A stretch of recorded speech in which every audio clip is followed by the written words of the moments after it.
Good morning all of you. This is our second part of this chapter on equality. So start करते हैं इसे. In our previous video we have finished our video here. The we learned about the story of Mr. and Mrs. Ansari. ठीक है. So after it the new topic is recognizing dignity. What is the meaning of dignity? Dignity का meaning होता है respect, है ना, इज्जत. You have understood by now that the caste we are born into, the religion we practice, the class background we come from, whether we are male or female, these are often the things that determine why some people are treated unequal. Om Prakash Valmiki and the Ansaris are being treated unequal on the basis of difference of caste and religion. जैसे कि हमने हमारे previous video में देखा था, तो ओम प्रकाश वाल्मीकि जी और जो मिस्टर और मिसेस अंसारी थे वो उनको इतना अनइक्वल ट्रीटेड क्यों किया गया था उनके कास्ट से, उनके कास्ट के बेसिस पे. तो हमारी जो जिस भी कास्ट में हम पैदा होते हैं शुरुआत से ही हम कुछ अनइक्वलिटी उसमें देखते हैं, है ना. पिछले मतलब पुराने ज़माने में तो ये काम बहुत ही ज़्यादा हुआ करता था, अब थोड़ा ये कम हो गया है.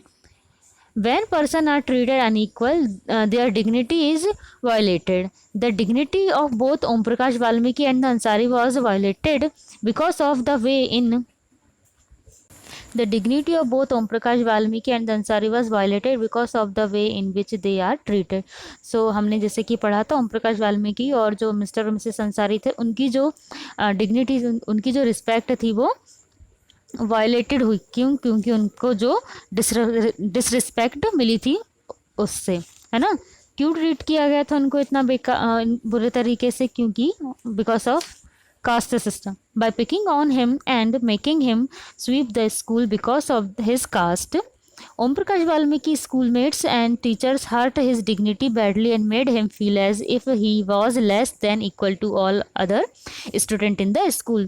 तो जो ओम प्रकाश वाल्मीकि थे उनके स्कूलमेट और उनके साथी जो थे, उनके साथ पढ़ने वाले बच्चे, टीचर, उन्होंने उनकी डिग्निटी को, उनकी रिस्पेक्ट को क्या किया था? हर्ट किया था, है ना.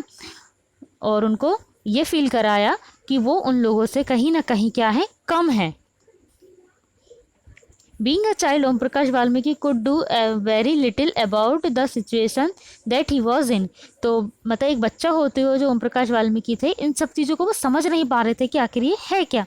It was his father who on seeing his own sweep, और ये उनके फादर थे जिन्होंने उनको झाड़ू लगाते हुए देखा था. Felt angry by this unequal treatment and confronted the teachers. तो और उनके फादर ने जब उनको ग्राउंड में झाड़ू लगाते हुए देखा और उनको अनइक्वल ट्रीट करते हुए देखा बाय देयर टीचर्स और देयर क्लासमेट, तो उनको बहुत गुस्सा आया. The Ansari's dignity was also hurt when person refuse to lease their apartment to them. However, when the property dealer suggested that they change their name, it was their dignity or self-respect that made them refuse his suggestion. तो क्या हुआ? Mister और Mrs Ansari की भी dignity को इसी तरह झटका लगा, उनकी रिस्पेक्ट को ख़राब हुई कि उनको कोई भी उनका घर जो है किराए से देने के लिए तैयार नहीं था. तब उनके प्रॉपर्टी डीलर ने उन्हें सजेस्ट किया कि आप अपना नाम ही बदल दो, जो कि उनकी डिग्निटी, उनकी इज्जत के खिलाफ था. पर उन्होंने ऐसा नहीं किया, इसलिए उन्होंने ऐसा नहीं किया.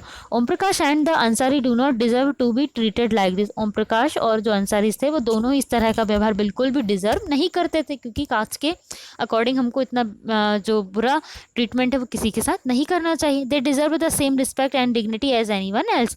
और वो भी उतनी ही रिस्पेक्ट डिजर्व करते हैं जितने की कोई दूसरा व्यक्ति. Equality in Indian democracy. Indian democracy में इक्वालिटी देखते हैं. The Indian constitution recognize every person as equal. Indian constitution जो है, भारतीय संविधान ने ये बताया है, भारतीय संविधान में बताया गया है कि हर व्यक्ति जो है वो इक्वल है. This means that every individual in the country including male और female person from all caste, religion, tribes, educational and economic background are recognized as equal. This is not to say that equality cease to exist. It doesn't, but at least in democratic India the principle of the equality of the person is recognized while earlier.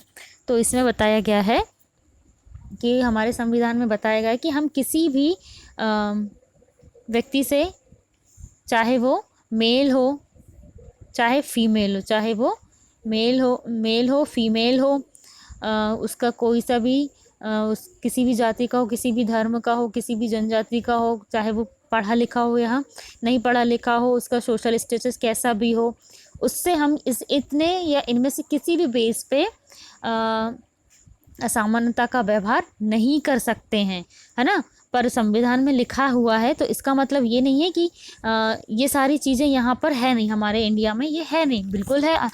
छुआछूत है, untouchability है, cast के base पे एक दूसरे को unequal समझा जाता है, बिल्कुल ये चीज़ें हैं।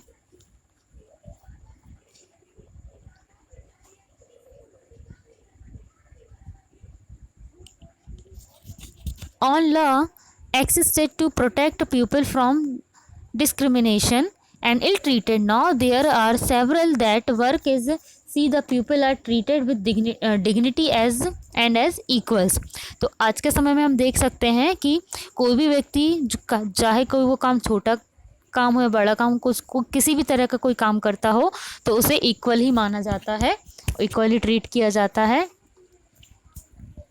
This recognition of equal includes some of the following provisions in the Constitution. First, that every people is equal before the law. तो हमारे संविधान के अकॉर्डिंग कुछ लॉज हैं, कुछ पॉइंट्स उसमें क्या है। फर्स्ट पॉइंट क्या है, फर्स्ट वाला पॉइंट क्या है कि इन फ्रंट ऑफ कॉन्स्टिट्यूशन और in front of law every person is equal, मतलब हर एक व्यक्ति कानून के सामने क्या है, समान है। What this mean is that every person from the president of the country of Kanta a domestic worker has to obey the same law. तो इसका मतलब क्या हुआ कि भारत के प्रेसिडेंट या प्राइम मिनिस्टर से लेके काम करने वाली कोई भी एक वर्कर, जैसे कांता से लेके, हमने कांता की स्टोरी पढ़ी थी ना प्रीवियस वीडियो में, तो कांता से लेके चाहे वो हमारे देश का प्रेसिडेंट क्यों ना हो, कानून की नज़रों में भी बिल्कुल इक्वल है। उसको जो रूल्स और जो नियम कांता को फॉलो करने हैं वही नियम प्रेसिडेंट को भी, इंडिया के प्रेसिडेंट को भी ओबे या फॉलो करना पड़ेगा। Second, no person can be discriminated against on the base of their religion, race, caste, place of birth of whether they are male और फीमेल। तो किसी भी व्यक्ति से किसी भी तरह का असमानता का व्यवहार नहीं किया जा सकता। किन किन बेस पे, उसके रिलीजन के बेस पे, उस रिलीजन, रेस, कास्ट, प्लेस और बर्थ और चाहे वो मेल हो या फीमेल हो, इन बेसिस पे उसके साथ किसी भी तरह का दुर्व्यवहार या असमानता का व्यवहार नहीं किया जा सकता। तीसरा क्या है, थर्ड क्या है, थर्ड देखते हैं, थर्ड क्या है। Every person has access to all public place including playground, hotels, shops and market. तो सभी व्यक्ति को इन सारी सार्वजनिक जगहों पर जाने की उतनी ही छूट है जितने की किसी दूसरे व्यक्ति को रहती है, चाहे वो अमीर हो गरीब हो, है ना, किसी भी काम, कोई भी काम करने वाला हो, किसी भी कास्ट का हो, उसको ये सारी चीज़ें जैसे प्लेग्राउंड, होटल, शॉप और मार्केट्स पे जाने का बिल्कुल उतना ही राइट है। All persons can use publicly available, और सभी व्यक्ति उन सारी चीज़ों को, सार्वजनिक चीज़ों को यूज़ कर सकते हैं जो कि लोगों के लिए बनाए गए, पब्लिकली यूज़ करने के लिए बनाए। कौन कौन से, wells, road and bathing, ghats, है ना, जो कुएं बनाए गए हैं, सड़क बनाई गई है, बाथिंग घाट्स जो बनाए गए हैं, उन सभी चीज़ों को सभी लोग एक साथ ही एक ही समय पे समानता के साथ यूज़ कर सकते हैं, इसमें कोई भेदभाव उनके साथ नहीं किया जाएगा। फोर्थ क्या है, अनटचेबिलिटी हैज़ बीन एबॉलिश्ड। और अनटचेबिलिटी क्या बन गया है, एक अपराध बन गया, एक क्राइम है। मतलब हम अनटचेबिलिटी के बेस पे किसी, मतलब छुआछूत हम किसी से नहीं कर सकते, क्योंकि ये क्या है, क्राइम है। The two way in which is the government has tried to implemented the equality that is guaranteed in the constitution is first through laws and second through government programs or schemes to help disadvantaged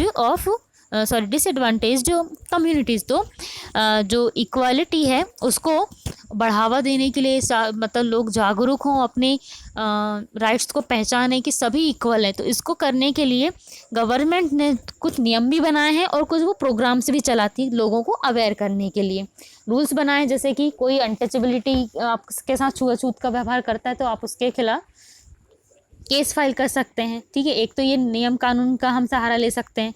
दूसरा है programmes चलाएं। कौन कौन से programmes चलाएं देखते हैं। ये है one of the step taken by the government included the mid day meal scheme. Mid day meal scheme मतलब ये क्या है, पढ़ते हैं इसके बारे में। अनटचेबिलिटी को, छुआछूत को, कास्ट सिस्टम को हटाने के लिए, रिमूव करने के लिए गवर्नमेंट ने मध्याह्न भोजन मील योजना मतलब मिड डे मील योजना को स्टार्ट किया है। अब इसके एडवांटेजेस देख लेते हैं क्या क्या है। This refers to the program introduced in all government elementary school to provide children with cook lunch. Tamil Nadu was the first state in India to introduce this scheme and in 2001। तो इसमें आपको एक बहुत ही amazing question बन रहा है, बहुत ही शानदार क्वेश्चन है। वो ये है कि मिड डे मील जो था, मिड डे मील स्कीम वो किसने फर्स्ट लॉन्च करी थी, किस स्टेट में फर्स्ट लॉन्च हुई थी। तो आपको अगर कोई रात में उठा के भी पूछे कहाँ किसने लॉन्च करी थी, किस स्टेट ने, तो आपको बताना है तमिलनाडु ने, ठीक है। कब की थी, इन 2001 में, ठीक है। तो तमिलनाडु ने तमिलनाडु स्टेट ने 2001 में मिड डे मील स्कीम को फर्स्ट लॉन्च किया था, जिसमें ये जो है स्कूल में पका हुआ खाना स्टूडेंट को क्या किया जाता है, सर्व किया जाता है। After it, the Supreme Court asked all state government to begin this program in their school within 6 months। तो जब 2001 में तमिलनाडु गवर्नमेंट ने अपने स्कूल में mid day meal scheme launch की थी, तो सुप्रीम कोर्ट ने बाकी के स्टेट को ऑर्डर किया था कि 6 मंथ के अंदर आप सभी अपने स्टेट के स्कूल में इसको लॉन्च करें। This program has had many positive effect, और इस प्रोग्राम के बहुत ही पॉजिटिव इफेक्ट आए थे। This include the face that more poor children have begin enrolling and regularly attending the school. तो क्या हुआ कि जो बच्चे थे, गरीब बच्चे थे, उन्होंने रोज़ स्कूल आना शुरू कर दिया। Teacher reported that earlier children would often go home for lunch and then not return to school, but now with the midday meal being provided in school their attendance has improved। तो teacher ने बताया कि अक्सर बच्चे क्या करते थे, दोपहर में लंच टाइम में घर खाना खाने चले जाते थे, फिर घर से वापस ही नहीं आते थे स्कूल। तो जब से mid day meal scheme launch हुई है तो वो अब स्कूल में ही खाना खाते हैं और अटेंडेंस क्या हुई, उनकी इम्प्रूव हुई है। Their attendance has improved. Their mother who earlier had no interrupt their work to feed their children at home during the day now no longer need to do so। तो क्या होता है, तो जो गरीब बच्चे होते हैं वो घर जाते थे खाना खाने, पहले तो उनकी माँ को, मतलब उनकी माँ जैसे कि कहीं बाहर काम करने जाती थी तो वो उनको आना पड़ता था उनके बच्चों को खाना खिलाने के लिए, तो अब ऐसा नहीं होता है। This program has also help reduce caste prejudice because children of all caste in the school eat this meal together and in quite a few places Dalit women have been employed to cook the meal। तो क्या होता है, इस programme के ज़रिए एक बहुत ही जो पॉजिटिव पॉइंट आया वो ये है कि प्रेजुडाइज एक वर्ड है यहाँ पे, उसका मतलब होता है पूर्वानुमान। जो कास्ट को लेके लोगों के मन में जो पूर्व धारणा थी उसको बदला है यहाँ पे कि स्कूल में सभी धर्म के, सभी कास्ट के, सभी जाति के बच्चे होते हैं जो मिड डे मील को एक साथ बैठकर खाते हैं एक ही टाइम पे।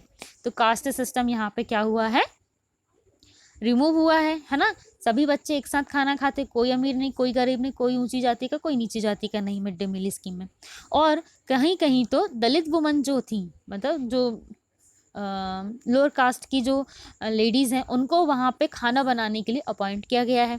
The mid day meal program also help reduce the hunger of poor student who often come to school and can not concentrate because their stomach are empty. तो मिड डे मील जो है वो इस programme ने जो बच्चे थे, भूखे बच्चे जो थे स्कूल भूखे आते थे, उनको खाना नहीं मिलता था तो उनका पढ़ाई में मन ही नहीं लगता था, है ना। तो बच्चों को स्कूल में खाना दिया गया ताकि वो अपनी पढ़ाई पर अच्छे से कॉन्सेंट्रेट कर सकें। While government program play an important role in increases equality of opportunity there is much that still need to be done. तो गवर्नमेंट ने जो है वो बहुत सारे प्रोग्राम्स रन किए हैं अनइक्वालिटी को मिटाने के लिए, और जो कि कारगर साबित हुए हैं। While the mid day meal program has help increase the enrolment and attendance of poor children in school, there continue to be big difference in our country between school that the rich attendance and those that the poor attendance. Even today there are several schools in the country in which Dalit children like Om Prakash Valmiki are discriminated again and treated unequal. These children are forced into an unequal situation in which their dignity is not respected. This is because people refuse to think of them as equal even though the law requires it. तो क्या हुआ है कि government तो अपने programme चला ही रही है, मिड डे मील स्कीम है, जैसे कि मिड डे मील स्कीम बच्चे शुरुआत से ही सीखेंगे कि कास्ट सिस्टम कुछ नहीं होता है, कोई छोटी कोई बड़ी जात नहीं होती है ना। जैसे ओम प्रकाश वाल्मीकि थे, उनको उनको ट्रीट बुरी तरह से उनके क्लासमेट ने इसलिए ट्रीट किया क्योंकि वो भी पूर्वानुमान में उनकी पूर्व धारणा थी कि कास्ट छोटी जात ऐसी होती है वैसी होती है, हम बड़ी जात के हैं तो इनके साथ नहीं बैठेंगे ऐसा। तो ओम प्रकाश वाल्मीकि के साथ उनकी रिस्पेक्ट, उनकी डिग्निटी को जब हर्ट किया गया था क्योंकि उन्हें भी उनके राइट सिस्टम में नहीं पता थे। On the man one of the main reason for this is that attitudes change very slowly. और ये सब इसलिए भी हुआ, अभी भी थोड़ा कहीं ना कहीं हमको कास्ट सिस्टम देखने को इसलिए मिलता है क्योंकि जो प्रोग्राम और जो स्कीम चल रही है बहुत ही स्लोली चल रही है ना, लोगों तक जो पहुंच रहा है मैसेज वो बहुत ही धीरे धीरे जा रहा है। तो ये जो पैराग्राफ है इसका पूरा मीनिंग ही यही है कि इंडिया जो है एक डेमोक्रेटिक कंट्री है, सभी को समान अधिकार मिले हुए हैं, चाहे वो कोई प्रेसिडेंट हो, चाहे वो कोई वर्क मेड हो, वर्कर हो, सबको एक जैसे नियम है। तो सब जब कानून की नज़रों में सब एक हैं तो फिर कास्ट के बेस पे, रिलीजन के बेस पे, सोशल स्टेटस के बेस पे कोई अनइक्वल कैसे हो सकता है। हर इंसान की एक डिग्निटी होती है। अगर जैसे कि यहाँ पे एक पिक्चर दी गई थी, आपको मैं बताऊं यहाँ पे कि एक मूवी का सीन है ये, कि इसमें एक बच्चा इज्जत से एक काम कर रहा है ना, बूट पॉलिश का काम कर रहा है। तो इस व्यक्ति ने बूट पॉलिश करवा, उसे फेंक के पैसे दिए तो उसने लेने से मना कर दिया। दीवार फिल्म का ये सीन है। ये फिल्म 1975 में आई थी। तो ये बच्चा कहता है कि मैं तुम्हारे फेंके हुए पैसे नहीं लूँगा। क्यों? क्योंकि मेरी डिग्निटी है, मैं रिस्पेक्ट से काम कर रहा हूँ, तो आप मुझे रिस्पेक्ट से मेरे काम के पैसे दीजिए। ठीक है, तो ये नेक्स्ट पैराग्राफ ही स्टार्ट करते हैं यहाँ से। Issue of equality in other democracies. तो दूसरे लोकतांत्रिक देश में इक्वालिटी की क्या इश्यूज हैं देखते हैं। मतलब भारतीय एक ऐसा देश नहीं है जहाँ पे असामान्यता का व्यवहार किया जाता है, किसी चीज़ को लेके भेदभाव किया जाता है एक दूसरे से। बाकी सारे देशों में भी हम ये पढ़ते हैं। You are probably wondering whether India is the only democratic country in which there is inequality and where the struggle for equality continue to exist. The truth is that in many democratic countries around the world, the issue of equality continue to be the key issue around which communities struggle. So, for example, in the United States of America, the African Americans whose ancestors were the slave who were brought over from America continue to describe their lives today as largely unequal. This despite the fact that there was a movement in the late 1950s to push for equal rights for Americans. Period of this African Americans were treated extremely unequal in the United States and denied equality through law. For example, when traveling by bus, they either had to sit at the back of the bus or get up from their seat whenever a white person wished to sit. तो क्या होता है कि America जो देश है वहाँ पर भी ये हमें भेदभाव देखने को मिलता है। क्या था कि अमेरिका में बहुत ही पुराने ज़माने में अफ्रीका से मज़दूरों को लाया जाता था, गुलाम बनाकर अपना काम करवाया जाता था उनसे। तो अब वहाँ के लोगों की मेंटालिटी कुछ समय पहले तक ऐसी थी। तो वो अफ्रीकन जो होते थे उनका रंग काला होता था और जो अमेरिकन थे उनका रंग गोरा था। तो वहाँ पे काले रंग को लेके उनके साथ भेदभाव किया जाता था। जो जैसे सार्वजनिक जो पब्लिकली टॉयलेट होते थे वो तक उन अफ्रीकन मतलब जो ब्लैक लोग थे उनको वो यूज़ करने की भी क्या नहीं थी, परमिशन नहीं थी। स्कूल्स भी अलग अलग हुआ करते थे, मतलब गोरे लोगों के स्कूल अलग और जो ब्लैक लोग थे अफ्रीकन लोग थे उनके स्कूल अलग अलग हुआ करते थे। जैसे कि आप कहीं ये लोग कहीं यात्रा करते थे, ट्रेवल करते थे किसी बस या ट्रेन में, तो जैसे कि अगर कोई ब्लैक व्यक्ति बैठा है, कोई ब्लैक अफ्रीकन अमेरिकन बैठा है, मतलब रहने वाला वो अफ्रीका का था, पर उसको वो आके कहाँ बस गया, मान लो वो अमेरिका में बस गया, तो उसको अफ्रीकन अमेरिकन कहेंगे, ठीक है। तो वो उसका जो कलर है वो ब्लैक है। तो जैसे कि मान लो कोई किसी बस में या ट्रेन में कोई अफ्रीका का व्यक्ति अफ्रीकन अमेरिकन ट्रेवल कर रहा है और वो बैठा हुआ है, और जैसे मान लो कोई अमेरिका का गोरा व्यक्ति आ गया है, तो उसको अफ्रीकन को उठना पड़ेगा उस ब्लैक व्यक्ति को वहाँ, ब्लैक पर्सन को वहाँ से। क्यों? क्योंकि उनको उनके साथ बैठने का अधिकार नहीं था। सीट पर बैठने का अधिकार किसका था? गोरे लोगों का। अब यहाँ पे एक स्टोरी दी है रोसा पार्क्स की। 1913 to 2005 was an African American woman. Rosa Park जो थी वो थी अफ्रीका की, पर रहती कहाँ थी? अमेरिका में, तो उन्हें अफ्रीकन अमेरिकन वुमन कहा गया है। Tried from a long day at work, she refused to give up her seat on a bus to a white man. On December 1st, 1955, her refusal that they started a huge agitation against the unequal ways in which African American were treated, and which come to know as civil right movement. The Civil Right Act of 1965 prohibited discrimination on the basis of race, religion or national origin. It also stated that all schools would be open to African American children, and that they would no longer have to attend separated school especially set up from the. However, despite it, this is a majority of Americans continue to be among the poorest in the country.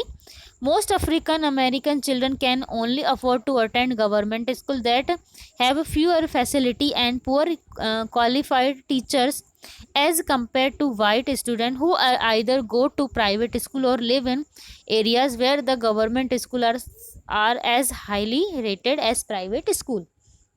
तो क्या हुआ कि रोज़ा parks जो थी वो travel कर रही थी, यात्रा कर रही थी, तभी एक गोरा व्यक्ति वहाँ आया और उनको उस सीट पर से उठने के लिए कहा। तो उन्होंने उठने से मना कर दिया, क्योंकि वो अपने दिन भर के काम से बहुत थकी हुई थी, तो उन्होंने उठने से मना कर दिया। तो 1 दिसंबर 1955 को क्या हुआ, इसने एक आंदोलन का नाम रूप ले लिया, उनके रिफ्यूज़ल ने। तो वहाँ पे आंदोलन हुआ, तो वहाँ की जो गवर्नमेंट थी, अमेरिका की गवर्नमेंट ने सिविल राइट्स मूवमेंट पास कर दिया। ठीक है, ये एक बहुत ही इंपॉर्टेंट क्वेश्चन है आपके लिए, नींद में जगा के भी कोई आपसे पूछे तो आपको ये याद रहना चाहिए कि सिविल राइट्स मूवमेंट कब पास किया गया। ये पास किया गया था 1964 में। ठीक है, एग्ज़ाम में आने वाले ये इंपॉर्टेंट क्वेश्चन है, इसीलिए मैं आपको ये बता रही हूँ कि सिविल राइट्स मूवमेंट अमेरिका की गवर्नमेंट ने पास किया कि जो राइट अमेरिकन मतलब गोरे लोगों को मिले हैं वही राइट्स किसको भी मिलेंगे, वहाँ के ब्लैक लोगों को, है ना। तो उनको भी वहाँ पे वो सारी सुविधाएं मिलेंगी, जो वो सारी फैसिलिटी प्रोवाइड होंगी जो कि गोरे लोगों को होती है। ठीक है, तो ये एक्ट वहाँ पे पास किया गया 1964 में, कि नाम था इसका सिविल राइट्स मूवमेंट। तो यहाँ पे क्या होता था, पहले जो ब्लैक अफ्रीकन थे उनके जो स्कूल थे वो उनको सिर्फ गवर्नमेंट स्कूल में पढ़ाने का ही राइट था। तो गवर्नमेंट स्कूल में कोई फैसिलिटी भी नहीं थी, लेस फैसिलिटीज़ थी वहाँ पे, और टीचर भी वहाँ के इतने वेल क्वालिफाइड नहीं थे। वहीं प्राइवेट स्कूल में जो गोरे लोग थे उनके बच्चे वहाँ पढ़ते थे, तो वहाँ पे बहुत सारी फैसिलिटी थी, और जो स्टैंडर्ड था स्कूल का और एजुकेशन सिस्टम था, जो टीचर्स थे वो बहुत ही वेल क्वालिफाइड थे। तो अब इस सिविल राइट्स में सारे लोग इक्वल हो गए, सबको प्राइवेट स्कूल में पढ़ाने का अपने बच्चों को अलाउ किया गया, और बाकी के सारे राइट्स भी इक्वल हो गए। सो इस वीडियो में बस इतना ही, ठीक है। सो क्वेश्चन आंसर मैं आपको अपलोड कर दूंगी, so don't worry about it. So till then take care of yourself, have a good day.